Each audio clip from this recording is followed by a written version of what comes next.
Good day, I'm Jeff Rouse here at Our Story Studios, and look who stopped to see me. Hey, it's Charlie Sorrells from the Fairmont Sentinel. I knew, and I'm glad you're here. You know, Charlie, how long have you been with the Sentinel? 29 years. And what do you do at the Sentinel? I cover sports. I'm the sports editor there. And you've been a sports editor for 29 years? Yeah, and they haven't kicked me out yet. That's impressive. Yeah. Love your columns. Very, very cool. Well, thanks. We just got done shooting an episode of Martin County on TV. Would you like to see that episode? Sure. Let's take a look. So with me today is... Sonja Fortune, the Executive Director of the Red Rock Center for the Arts. Well, welcome, Sonja. Glad to see you. Thank you for having me. We're very excited to learn more about Red Rocks and the organization and what happens there. Tell the folks a little bit about yourself. I've been the director since May of 2010. Very excited to be a part of such a thriving art center and a rich cultural building. Are you from this part of the country? I am. Okay. I've lived here all my life. Well, very, very cool. Well, we're anxious to learn more about what's happening today at the Red Rock. But before we do, I have a interview that was done by Lenny with Don Milbrandt and Mary Don Kisslingberry. Yes, thank you. Done in, I believe, in 2004 or 5. I'm not sure exactly. That's just before they had the dedication weekend. Sure. For the Red Rock Center, and it's quite the interview. Would you like to see that? Yes, I would. Well, let's take a look. Well, this week we've got a focus on the Red Rock Center of the Arts. Today I'm going to visit with Don Milbrandt and Mary Don Kisslingberry about the Red Rock Center, some of the things they've done and some of the things that are coming up in the future for it. To begin with, I guess, let's just kind of review a little bit about Red Rock. How did this come to be? Who caused the Red Rock to be preserved and saved, and just some background. Lenny, that's a long, long story. It goes back, I guess, back to when Larry Vogel purchased the property back in the 1990s with the intent that somebody would come along and save it and restore it. Mm-hmm. And then when word got out that there was a possibility that Larry had to do something, either save it or it's going to come down. And I think this is when the Martin County Preservation Association got involved. We just felt that an attempt had to be made to save it. We didn't know if we could at the time, but we thought we had to try. And this is the result of trying. We just felt that the community, everybody has finally gotten behind this, and it really has made it a success story. And it's been a humbling experience, not only working with the community, but the people that have come forward to give of their time and their talents to make it happen. And it's exciting to see what we see today. And I think we did this since 2002. It's just amazing. Yeah. Okay, I was going to ask, when did you start on this? And you said 2002 is when you started? April 2002, we had our first work of restoration. Langer Construction came in, and they did the gutting of the building and stabilizing it so it wouldn't deteriorate any further. Well, what was the condition of the building when you started in 2002? Can you kind of just generally describe what it was like? Yeah, it wasn't in the best of conditions because everybody was saying, why put your time and effort into it, because it was such horrible condition. Mm-hmm. The back third of the building was truly deteriorating to the point where the block were falling off, and you could see outside from inside. The pigeons had taken over on the inside of the building. They just moved in. But most of the rock and most of the materials that had fallen down were still there, were still available. Mm-hmm. And the one thing that we noticed as we came in, even though it was in such state of deterioration, the one thing that really impressed us was that the stained glass windows were still intact. And that was the criteria, or the important thing, is that if the stained glass windows had not been there, I think we would have been fruitless to try to restore it. But they were there, and because they were there, we just felt that we needed to go on with it. Sure. Yeah. Well, I notice from the museum, I see people, a number of people working daily, like 8 to 5 days a week. Over the course of this restoration, what would you consider the biggest obstacle or obstacles you've had to face? Well, I think there were a passionate group of people who were believers from the beginning, but this was an ugly duckling, and it has turned into a swan, but it has taken some time and certainly effort and dedication on the parts of many people. We had a reuse study done in conjunction with the State Historical Society in the beginning, and the structural engineers were able to discern that the front two-thirds of the building were in fine shape. It was that back third that needed to come down and be rebuilt. And so structurally there were major things, but we are thrilled now that I think the community realizes what a jewel we have and the wonderful uses that it will be put to through the years. How many people do you have working on this project over the course of the time that you've been involved? It varies. However, we have about 3-4 people that really have been very, very continuous in coming in and working. The two people are Norm Langford, who has been just a wonderful person to work with and to work for, and his talents are unbelievable. And without that, we could not have done what we are doing. Then, of course, Sandy Hallstrom comes on board, and with her uniqueness of being able to see that things are done right and her input, those two people really made the difference on the saving of this project. And I might add that we did not go out and ask for these people to come and work. They came and asked if they could help. Arnie Madsen, Larry Fullerton, the list goes on and on. But we figure... I continue to see even new people kind of on a regular basis adding to your help. Yes, we have Phil Hansen that just came on board within the last month, and he has been here and been really a peach to work with. Lenny, we anticipated that there is probably over 30,000 hours of volunteerism that has gone into saving the structure. And because of that, we were able to cut the cost from over $1 million to save to under $600,000, and that 30,000 hours of volunteer work really has paid off. Sure. And that's the reason why we were able to do what we're doing. And Lenny, excuse me, we would be remiss if we didn't mention that Don Milbrand has been the project director here, and he has helped put it all together, and his good wife Audrey also has been here daily, and it would not have happened without them either. Sure, I recognize that, and I see many of you people here every day. Let alone the 30,000 hours of man-hours put into this project. Obviously, it took probably more than a few dollars to put this together. What have you done for funding? What do you see for the future of funding for this operation? Boy, you know, again, we started out really having kind of an uphill battle because people were a little remiss in trying to make a contribution to something that looks so futile. Sure. But I think as they began to see the positive results that, hey, we were serious in what we were attempting to do, that we're going to do it. But then they started coming on board. Money has started coming in. We've had several people within the community have given us major contributions. The Minnesota Historical Society has always been believers in us. They have always supported this project and have been really supportive and with their, not only with their support, but money as well. So we have been very blessed with the community and with the Martin County Minnesota Historical Society. Martin County Commissioners have stood behind us. The City of Fairmont has been behind us. Hey, everybody has just really been 100% for us, and we really appreciate that. And then there have been fundraisers, and people have responded to those, not only in participating and providing talent, but also those people who have attended and given generously.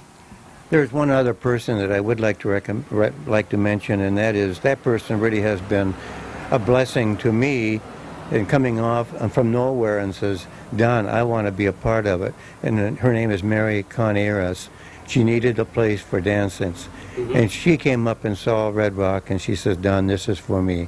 And so she's been on board, and we have certainly been blessed with her because she has used the facility at least one night every week through the year for dance instructions, and she has fallen in love with not only the building but with the floor. And so we just hope that she'll continue on her mission. She's really been doing a lot of hard work. She's going to be a real part of the fundraiser coming up. She's also working on Fairmont Celebrates the Arts again, which is coming up on October 1st.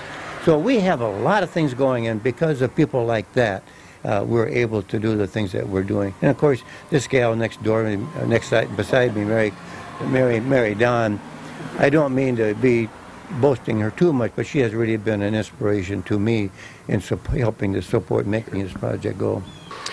So tell us a little bit about the inside. What did you see when you first came here? What did you have to do, or some of the major things on the interior of this building that you had to deal with? A very shaky back third, and windows were covered up. We, excuse me, weren't even, pardon me. The windows in the back, some of them were covered up. We didn't even know they were there, so that was a wonderful revelation when boards came off. And the stained glass? The stained glass windows, right. And there was paneling, and everything was in a state of decay and decomposition in many ways. But, sure. but the bones were good. What about the ceiling? What condition was that in? Well, when I heard about the possibility of saving this place, that was one of the first things I went down to Larry Berg and asked him if I could borrow his key. It was in the cold winter of early spring of 2001. I came in here, and the only people who were in here were me and a few pigeons flying around.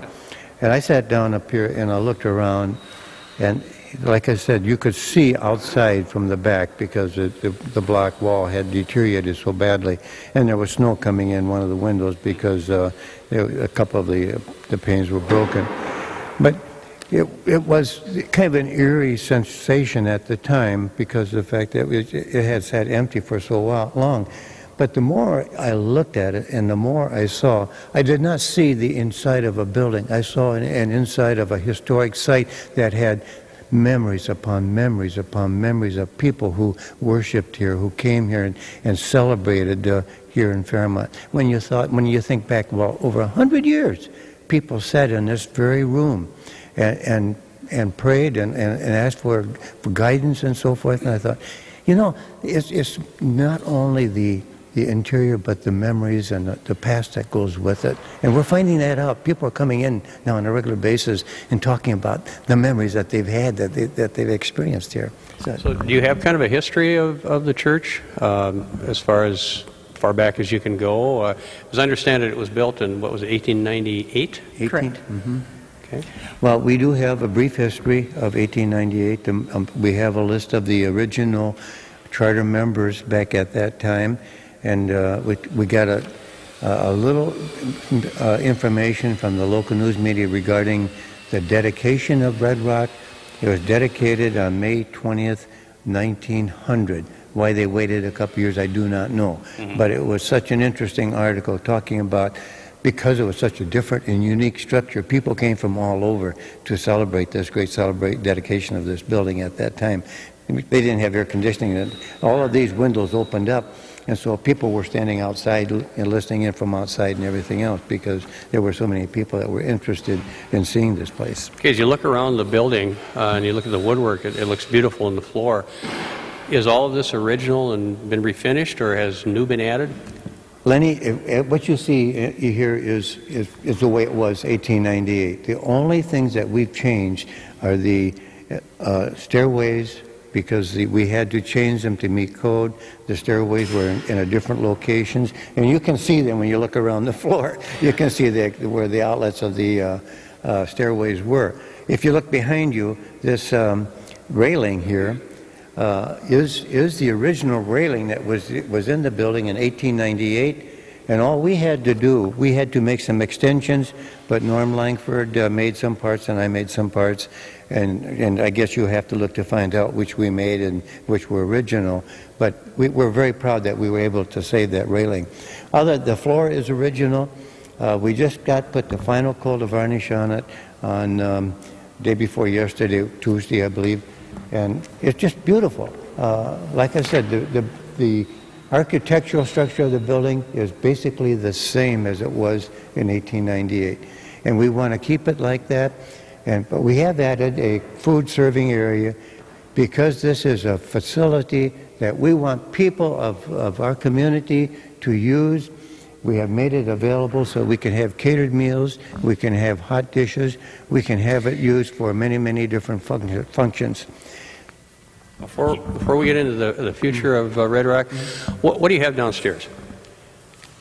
We have the Genealogical Society has been part of the downstairs for a few years now, and they've been renting a space there, and they're becoming very busy with people coming in and out trying to locate their roots and become more involved in the history of their families. We also have a conference room that also has a light kitchen area with it as well, and 2 very nice restrooms, and that's where the entrance to the elevator will be by the back door. All right. What do you see as the future of the building? What are the plans for what it'll be used for? What are some ideas, or maybe you have some definite concrete things in mind? It is called the Red Rock Center for the Arts, and the arts will be one of our main goals, and we look forward to art exhibits, and we will be having our first one during our dedication weekend, and many art classes and seminars and speakers, reunions. It's a multi-use building, and we intend for it to be used widely and enjoyed by many, many people for many years and years to come. So if somebody wants to use the building, they would give one of you a call then? Is that how they would approach that?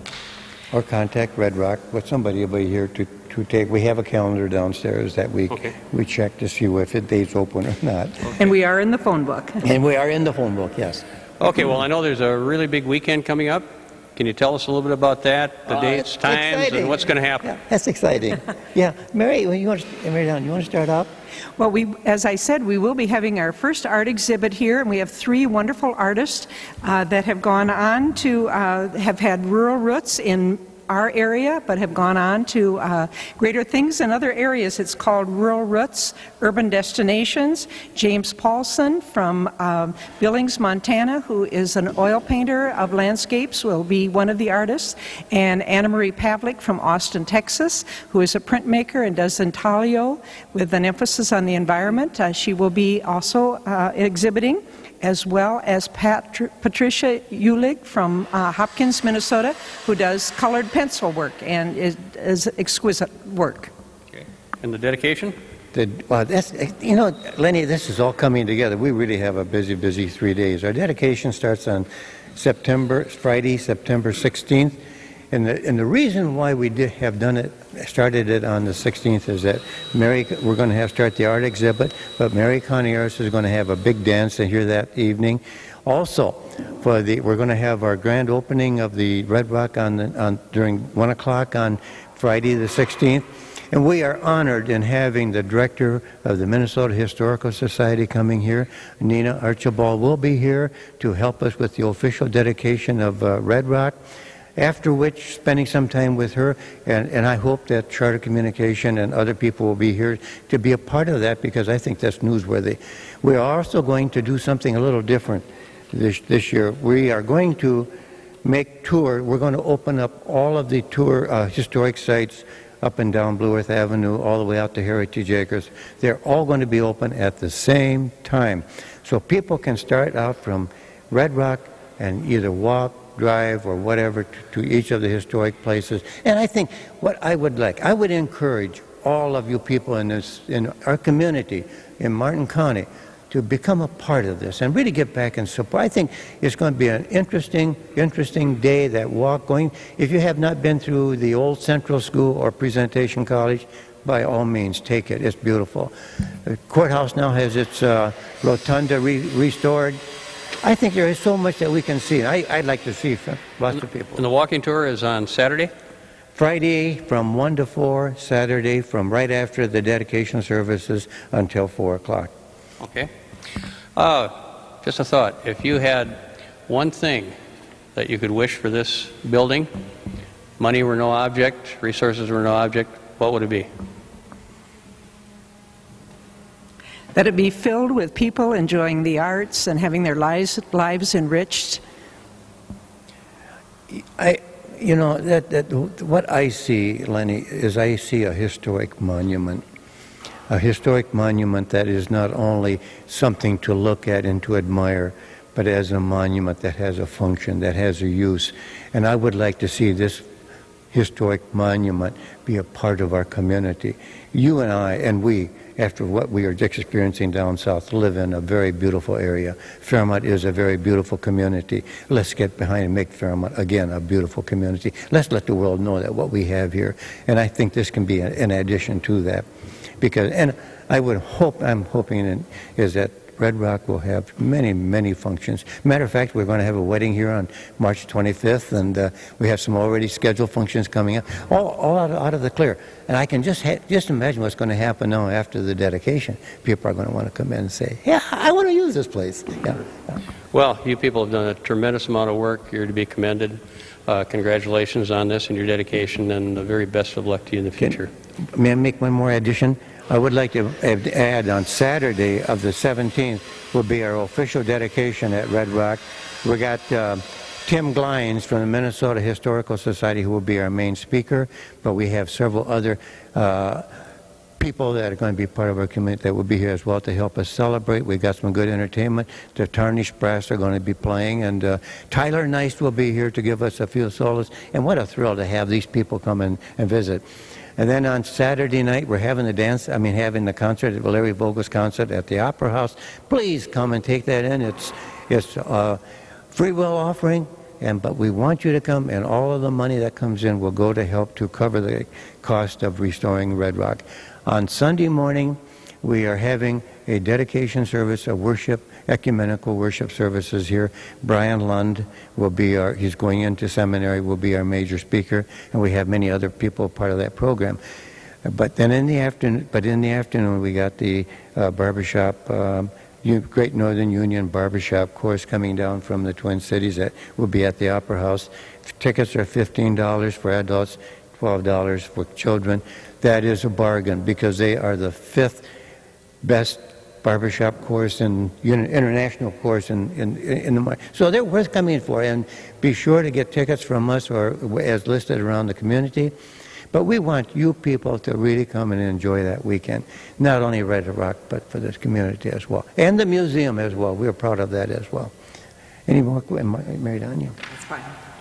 Okay, thank you very much, Yep. Don and Mary Don. Best of luck. Well, thanks for stopping by, and thanks for you people coming in to help us to present this beautiful building to the community. Thank you. This is Lenny Tvedten for Hometown Focus.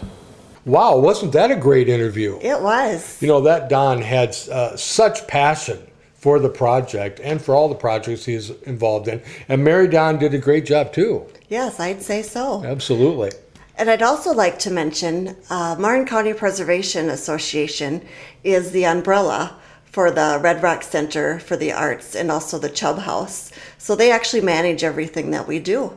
How big an organization is that? A lot of folks? The Martin County Preservation Association is our board of directors, usually 5 to 7 people. Oh, very cool. During restoration, they were a huge part of, and there's much bigger numbers during the restoration process. Very cool. Well, I know there's a lot going on at the Red Rock Center. Tell us a little bit about concerts, events, things that are happening there. Yes, we have a great lineup of concerts during our concert series. We have monthly art exhibits that's changing all the time, always something new to see. And we also do art education classes. Awesome. Where do some of your acts or some of the art exhibits come from? Oh, our artists come from all over the world. Anywhere from Nashville, Colorado, all the way right here in Fairmont, Minnesota. We really like to connect the local arts and everything that we do as well. Well, we've been to quite a few of the events, my wife and I, as well as some of the exhibits. Incredible. Just some incredible things going through the center. Very, very cool. We try to keep things very unique. Very cool. It's a very unique facility. So what is it like to come to an event at Red Rocks? Well, Red Rock Center is a very unique facility. It's very small and intimate. Our performers are always up close and personal, so everybody feels like a VIP. Oh, that's awesome. Yes, the stage is right there, and we have anywhere from 40 to 150 that we seat for a normal concert, so it's just a really great intimate setting and beautiful too with the historic background. You know, when we've been there, there's not a bad seat.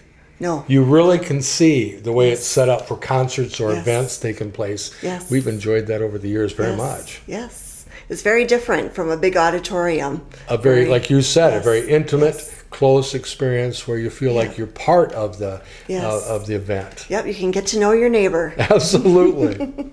Now, I know you offer rental options for people of the community. Tell us a little bit about that. We do. A Red Rock Center offers a very beautiful place to have a special gathering, whether it's an anniversary, a wedding, reception. We do have a lot of weddings there as well. Wow. The upper level is very beautiful space, but we also have a lower level conference room. We can seat about 40 people down there, and it's just really a nice space for smaller events. And we just really like to get people in there. That's awesome. Yeah. So Sonja, share with me, how can a member of the community help and support the Red Rock Center?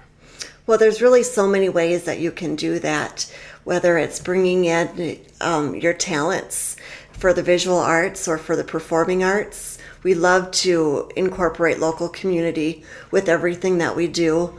There's also lots of volunteer opportunities to get involved with. And we'd love to see some of the youth participating and getting a feel for the arts in Fairmont. And of course, business sponsorships, donations. We are a 501c3 organization, so everything is tax deductible. And then we also have an endowment fund. So a great way to leave a legacy for very many years to come. Well, and when we've been, like I say, when my wife and I have been to events and activities in there, always amazed at the volunteers and how much fun they're having putting the programs together and making it happen. Yes, so that's a nice place to volunteer and be part of. Yeah, it takes a lot of great people to keep us Absolutely. up and running. Absolutely. Yes. And if a person wants to get a hold of you or the Red Rock, and do you have website, Facebook, and such? We certainly do. It's www.redrockcenter.org.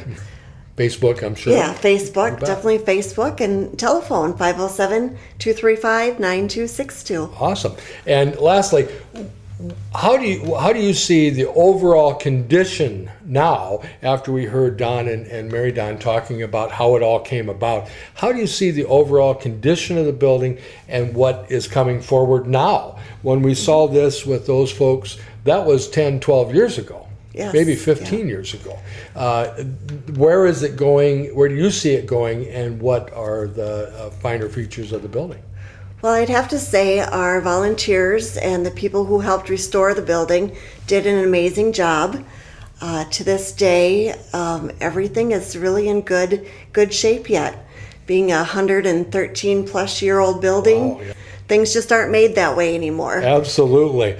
And we're very happy to have had you share that with us, and very proud to have the Red Rock as part of our community. Yes. It's a great asset. Yes. Thank you, Sonja. Thank you. Nice to see you. Wow, Charlie, wasn't that great? That was awesome. I couldn't even believe how you got the monkey and the elephant to do that. So, wasn't that amazing? Yeah. Are you watching the same show we were showing? Yeah. Curious George. Yes, something like that. I'm always curious as to see what's going on in your network. Charlie, thank you for stopping. No problem. And thank you folks for watching.